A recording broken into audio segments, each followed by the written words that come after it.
National disaster management authority کی جانب سے جاری کردہ الرٹ میں کہا گیا ہے کہ محکمہ موسمیات نے ملک کے بالائی اور وسطی علاقوں میں 15 اپریل بروز ہفتہ سے بارشوں کا نیا سلسلہ شروع ہونے کا امکان ظاہر کیا ہے، جو 20 اپریل تک جاری رہے گا۔ NDMA کے مطابق پیش گوئی کی مدت کے دوران ممکنہ موسمی حالات کے پیش نظر متعلقہ ادارے اور دیگر شراکت دار الرٹ رہیں۔ متاثرہ علاقوں میں گرد آلود آندھی اور ژالہ باری سے کھڑی فصلوں اور بنیادی ڈھانچے کو نقصان پہنچ سکتا ہے۔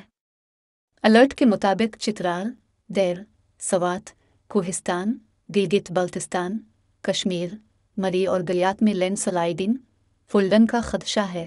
اس صورتحال میں تمام محکموں، اداروں اور وزارتوں کو مربوط انداز میں کام کرنے کی ضرورت ہے۔ NDMA نے کہا کہ مقامی آبادیوں، مسافروں اور سیاحوں کی معلومات کے لیے پیشگی طور پر ضروری اطلاعات اور انتباہات جاری کرنے کے ساتھ ساتھ صورتحال کی مسلسل مانیٹرنگ اور بوقت ضرورت سامان و آلات کی دستیابی کو یقینی بنانے کے لیے بھی اقدامات کیے جائیں۔